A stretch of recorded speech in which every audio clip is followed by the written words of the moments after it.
Hey everyone, this is one of your hosts, Christina.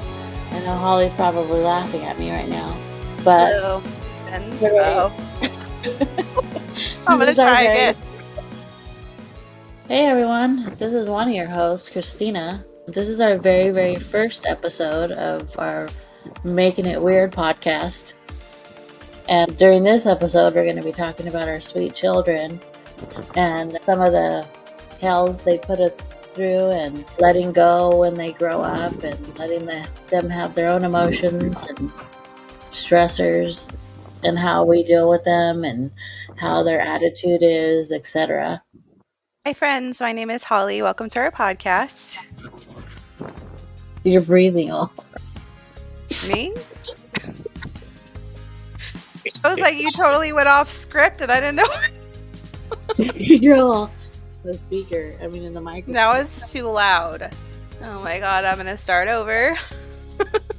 On today's episode, we're going to be talking about letting go as they grow, difficulties as parents that we feel when it's time to let go of our children, not just when they turn 18, but throughout all stages of life. So how was your week, Christina? Sister? My week was actually not really weird. It's always monotonous. Mm-hmm. So I try to make it weird myself. Yeah. You know, makes things easier. Sometimes. I love those videos you send me at night. My memes are nonstop. It's on 2 platforms, on Facebook and Instagram. Just like you're popping back and forth from both. I know, you're like, which one is this? What meme was it? Who do I send it to? Because this is funny. So how do you feel about your kids growing? You didn't tell me how your week was. What did you do today? My week was actually avoiding therapies this week. Okay. My anxieties were out of control because I was thinking about everybody getting sick. Okay, you wanted to stay away from the germs. It was like... Pretty sure that my kids think that I'm weird when I pump them with vitamin C every day. No, I give Junior... Wash your hands! Oh my gosh. Yeah, my hand washing is, my hands are always dry because I wash them all the time. I've actually been feeling just a little bit dizzy from weaning off of that medication I was on for a long time. So, yeah. What are you I'm going on 2 weeks. What are you doing to help kind of get you off of the medication you're on? Just allowing myself to feel my emotions and relaxing, not rushing, breathing. And I started being the boss of your day. Yeah, I juiced some stuff. I made that juice that I sent you on Instagram the other day. Sometimes I don't know if I should be watching it because it's important or watching it just to laugh. Sometimes I'll be like, I can't get distracted by all this stuff, this awesome stuff she's sending me. That juice I have is to pretty take easy. My life seriously. I can't make it weird right now. I gotta lay off the juice. Yeah.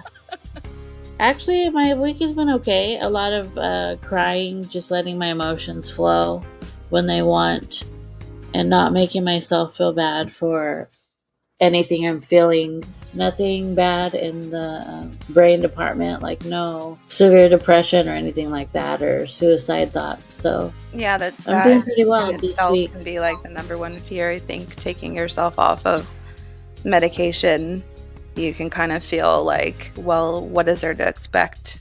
What's going to happen next? Am I going to start getting more depressed? Do I really need this? Like if you feel like it's time to get yourself off. No, I just feel like it was just not even, I'm happy.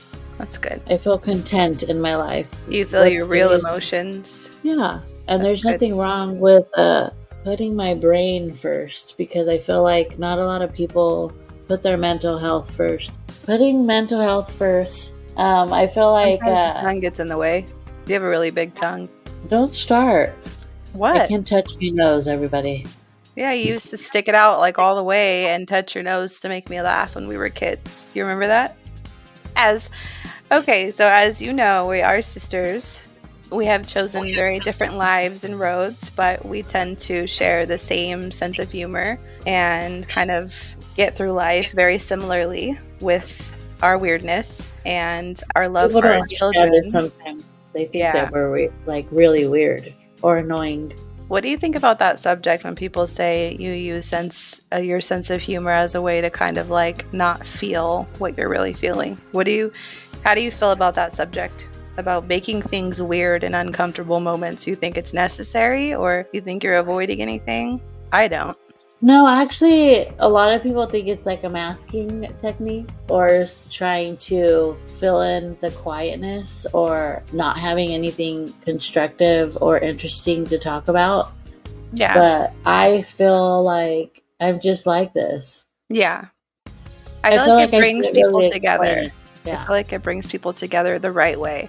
Like if you're meant to be in my energy, then great. If not, then that's okay too. And maybe we can share a laugh and connect a little bit, which is not a bad thing. Like my neighbor, she was talking about how her curtain rod inside of her kids' room was not hung up correctly because she bought new curtains. And she's like, what do I do with this? The rod is just so crooked, and I just kept hearing the word rod. And I was like, okay, Rod, stop saying what rod. Like, I don't really, it just wasn't my Just gotta make it weird. Yes. She's like, you're funny. She's like, you're a weirdo. I was like, I know. Yeah, you probably made her think of a thing or two as well. Anyways, so what did you do today? Today, I went to Walmart too. To shop for my 24-year-old daughter's birthday party that we're having tomorrow, and she wants a Spider-Man pinata. So it's gonna sound like you're gonna say pinata first. Pinata. Pinata Spider-Man, guys. What kind of candy does she want? It's gonna be Mexican candy. And really? Skittles and Starburst, and then there's going to be some dollar bills in there. And she wants some alcohol shooters. Pinata. Yeah, like it's actual. She wants alcohol shooters in there. Wow. Then it's probably better that my kids aren't coming. Lily's going to be there. Well, we got to be careful because she's only, what, 12? She's not going to take the liquor bottle. If she did, I'll drop kick her and kick her in the shin. Such a sweet aunt you are. Well, my daughter is 24, but she loves Disneyland. She loves anything like Marvel, and she just doesn't want to let go of her youth, which is something that I don't want to either. She likes being with her boyfriend, and they live up in the mountain area in this area. They live in the woods, guys. They live in the woods. No, they don't. Actually, it's really nice out there. I still need to go see. That is my beautiful niece that I helped to raise, and I'm very proud of her, and I love that she is a big ball of sunshine and sweetness, and she's so good with the kids at her job, and I'm just so proud of her, and I know you are too. Can only imagine how proud you are of her. Yeah. Yeah, she goes through a lot. She deals with babies that are 3 weeks old to about 4 years. So early stages, that's the important times right there. Yeah, so she gets kind of emotional because sometimes they have graduation ceremonies of kids that have been there for a long time, and that she's changed their diapers and fed them and watched them walk around, and then now they're going off to kindergarten, so she gets kind of like, oh my gosh, they're graduating and I changed their diapers, just very memorable job. And she's happy with her man. And then I have my son. He has special needs. He is not really super low function. He's somewhere in the middle to higher range of on the spectrum. He doesn't say any words, but he uses a lot of gestures and signs, and we do spelling therapy. Yeah, he's like the best speller in like the whole school, guys. And he literally does math. And I haven't even gotten that far in homeschooling yet. And so I don't know where the hell. He talks about lava. I'll never forget that. He has a poetic sentences sometimes. He always chooses the longer words instead of the shorter, easier words in his spelling therapy. So me and his father and his aunts and uncle. There's only one uncle. Sorry. No, I'm counting. Singular or plural? I mean, how do you really say that anyway? Yes, two. Uncles. 3 uncles, but Uncle one I. is kind of more there than the others. Anyways, he's just my loving snuggle butt, and I love him, my stink. Yeah, he's growing up and growing big, and he's almost looking at me in my eyes, and he's only 10. I like when Even he though I'm not talks. really. I like when he talks to you with his eyes. He's got such a sweet face. And then when he tells you he loves you, oh, that melts my heart. I love to show him the I love you symbol, and then he likes to like wrap his fingers with yours, and he does the symbol at the same time, which is like, I don't know, an anti-win. I love him so much. Don't let him hit your boob. Yeah, he tried doing that. He tried cupping him, and I was like, he's he doesn't trying- know. He doesn't know. He can't. He shouldn't do that. I'm trying to get him to that I was point. like, hey, and he just giggles. Don't do that. He's not aggressive with it. He's very, No. very gentle. No, he's not. But he's not supposed to be doing that. We're working on that. No, it's all right. He's pretty awesome with who he is. So, yeah, my week was a very good week. I feel like it was a mom win. Nice. But, yeah, but I'm having trouble completely grasping it because of how much, my kids have been through. With Callie and Silas, they have 2 different homes, and I am the active parent, and their father is a non-active parent. He just picks them up and puts them in front of their phones and screens, but now they are 14 and almost 13. Callie's 14, and she has been staying with me more and kind of being the boss of her own life and talking about how she's feeling and, being unapologetic about it and dealing with her depression and watching her, be at such a low and just like climbing to where she is now has been such a joy for me, especially this week. She didn't have a date. Her and her best friend didn't have a date to this winter formal. They're in 8th grade. And they didn't have a date, and they were a little sad about it. But they decided they were going to take the matters into their own hands and ask a autistic boy named Tyler to the winter formal because they knew he didn't have a date either. And they really wanted to make somebody happy. That's their reason. So they went and they got like this poster board, and they put a bunch of snacks on it that he likes, and then they drew a Mickey Mouse on the front because he likes Mickey Mouse. And they waited for him to drive up because his mom drops him off at like the carpool lane. They know exactly where he gets out. And they stood in front of the car with this board together and asked him if he'll go to winter formal with them. And they said he had like the biggest smile on his face. He got so happy and said thank you, and then walked right past them. They're very literal.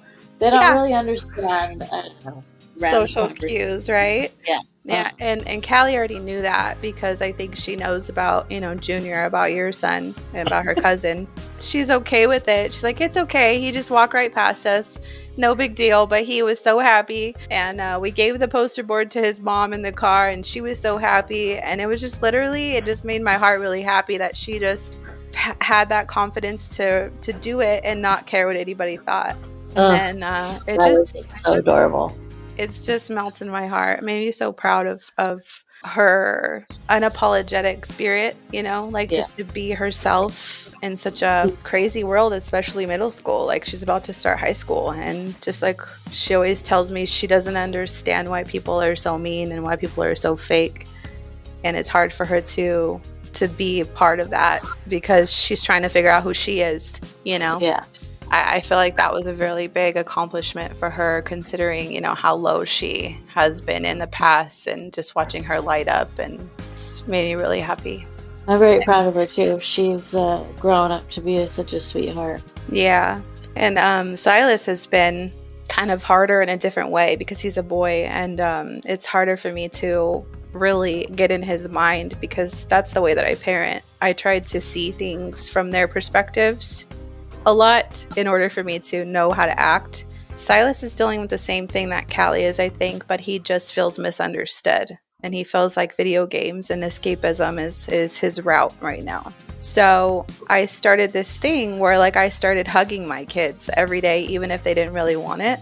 And it has worked so much wonders for Callie. And Silas is finally starting to wake up a little bit now. He doesn't get upset at me when I say, hey, you forgot my hug this morning. He just gets right up and he gives me a hug and he smiles at me. But that's all I really get from him. Like, I don't really get much else. I know it's because they're, growing up. So they have like their day planned in their head, and I'm just the one that like is asking for a hug, Like, I know that he's got his, yeah. It's hard when they get older and actually letting them develop their own lives and feelings. Right. Like, you want to just not really coddle them, but love them all the time and just, be affectionate towards them when they don't really want that when they get older. They'll take it in moderation or like very rarely, but I don't do it throughout the day much. Yeah, I did. I do it in the mornings. Yeah. And at first it was kind of just like, what? Like, they wouldn't hug me back, but I would still hug them, And it wasn't like the type of hug where I was like making them feel bad if they didn't hug me back. Like, it was like the kind of hug where I'm going to hug you because I love you. And then now Callie automatically, when she comes out of the room, she hugs me. She goes to bed, she hugs me. If I ask for a hug in the middle of the day, she hugs me. And it's because I feel like it's because I approached it in a certain way. I didn't approach it in the creepy way where it was like, I'm going to make you feel bad for not hugging me. Like, I try to keep a sweet tone so that I'm not like, interrupting what they're doing. Like, I'm making what they're doing more important than my hug in a way. But I noticed like it's really the way Silas is starting to look at me is like just it feels different. It feels nice. And I'm hoping that it'll bring him around a little bit because I know he's stuck in his own head. It's not easy for them to have two houses. I always try to think about it in a way where how are they feeling? Which is hard because sometimes I don't succeed. And I would consider that my mom fail, That's where my kids are right now. Silas has this crush on this girl. He's liked her for so long, and he won't even say hi to her. So I keep trying to tell him that I always tell him he's handsome, but like even more now. Hey, handsome, how you doing? Did you, every once in a while, did you talk to her yet? Did you say hi to her? You can say hi. And then the one day she spoke to him, he came straight to the car and told me all about it. But he won't like initiate conversations with her, and then when she's not at school I can tell because he gets sad. But what did she look like? She's pretty. She's got brown long hair. She's got a sweet face, a kind face. You can tell she's not like really loud or obnoxious just by looking at her. And I don't know, I don't really know much because he only tells me little things. And probably stands there all looking weird. Looking like he smelled a fart. With his braces. Remember the first day he got his braces? Oh my gosh. So cute. They're so cute. Regardless of what stage they're in, all the kids are freaking cute. I don't know. I just like watching them grow. I'm glad I got to be there, to watch them in different stages. And even with Lily and then, watching Callie and Silas when they were little. That's how I felt about Isabel too. Just being able to be a big part of. She's never grown. She just stayed short. Yeah, that's fine with me. That's fine with me because then when she goes puts a Monsters Inc. costume on, and she looks so cute. What, that was like Halloween 2021, right? Where she was wearing, or 2020. Yeah.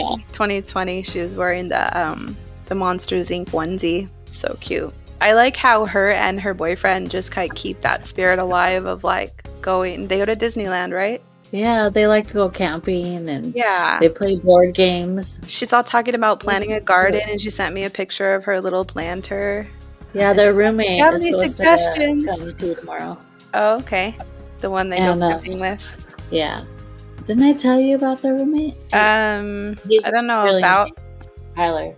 He has a little dog named Dexter that is like a little short. Looks like it's mixed with Chihuahua and something else, but it's like so cute. And when I brought Junior over there for when me and Marcus had date night, the dog was like wanting to snuggle with Junior. I bet Junior loved that. Yeah, and then Thrash, Caleb's dog, he was barking at Junior the whole time. I don't know if he's just not used to different people or he has like anxieties, you know. But anyways, yeah, Tyler's always been really nice. Every year I get him a gift card to Barnes & Noble the last 2 years for Christmas. They seem to get along pretty good, all three of them. So that's good important. for being a roommate. Yeah, that's important. She has to live with 2 boys, though. Just to, yeah. Actually, Isabel said that Tyler's like the OCD clean one. Oh, yeah? That's nice. At least your roommate's not a slob. Especially when you're a young adult like that. Yeah, she was so cute how when we went over there to drop Junior off, she's like, look at my stove. Like, she was all excited to show me her stove. That's it. I'm going to go visit her. She is so cute. I just love when it. I see her tomorrow, I'm going to ask her. Tomorrow was her brunch for her birthday. Yeah. I'm going to ask her if I can have all the shots in the piñata. And then I'm going to ask her if I can come hang out in the woods. Seriously. With her. They have this like where they plant tomatoes because I heard tomatoes are easy to plant. Wait, it's February, so I don't know if you can plant tomatoes in February, but yeah, it has a little grass area. You know, like my area in front of my apartment, how there's like a little grass area, but they have more grass. Like it's actually pretty nice. And then she says big. You can. I know, but it's not about the length. Sorry. Anyways, about the thickness, I thought. Like the width. Girth. It's about that girth, baby. Oh, about that motion in the ocean. You were saying there's grass. There's a big bush. I'm just playing. Okay. So that's the end of today's episode. We're talking about girths and bushes. Bush. In case anybody needed a recap. So, do you believe in landing strip, 70s bush, or bald? Well, right now, I think the entire thing has a landing strip. So it's like the fattest landing strip you've ever seen. Not like 70s bush, but I just haven't had time. Remember? You know what I mean? That should be what it's called. I haven't had time. That's what it is. Oh, that's just great. I'm going to write it down on my notes here. So I can't really see mine because of my tongue flap in the front. Your what? What did you call it? No, it's just you can't see your hair because of the tongue. Fupa. Oh, yeah, I hate that thing. It needs to be removed. I just have dreams about just taking a knife and cutting it off, but that would be weird. What? I wouldn't have a belly button. I just grab mine and just play with it all day long. Do you need like it's jiggly? Do you make yours talk? Really? Are you really doing that right now? Oh my god. So, anyways, have you ever waxed it? No, I'm scared. I did, and I thought that she had. Like, I literally was convinced that she ripped my clitoris off. Why did she put wax on the clit? Because everything feels like it's connected at that point. Do you know what I mean? I just felt like she just like tore the skin and then it like pulled the clit off. And then I couldn't even have sex for like weeks because I didn't want anyone near it. So it was like, ooh, do this and it'll be sexy. But then it's like, ooh, but don't touch me because that hurts. So I never went back. Vulnerable. It was bald and swollen. Like I had a sunburn. Bulbous. It was bulbous. Yes. Oh, I don't like that word. Bulbous. Okay. I haven't had time. So yeah. So yeah, so that's our week then. That's what we did this week. I don't really grow any hair anywhere, so that's the only hair that I have. So I just let it grow. Right. If you don't need to do anything, then and that's nice. It just doesn't grow. It grows, but it's not like it's just everywhere. You know, some women, they have it on their leg, like their inner thigh. Yeah. Mine is not. I've never had that. So it's just always stayed in the vicinity of the vagina. The double V, vicinity vagina. Okay. So, that's good. Good stuff. So, we wanted to thank you guys for joining us here with our podcast. Just be prepared for a lot of weirdness and a lot of random things. Nothing is left unsaid with us. We're able to talk about anything. We never have time. We just don't have. So we're going to dedicate, 30 minutes every other week to having time to talk about adulthood and how it's the hardest hood. We're going to talk about addiction and trauma, healing, poison in the clouds, aliens, special needs children. Laughter is going to get us through the entire thing. We just hope that you join us for the next episode, and you guys take care. Bye. I'm going to say bye. Okay, bye. Bye. Eat.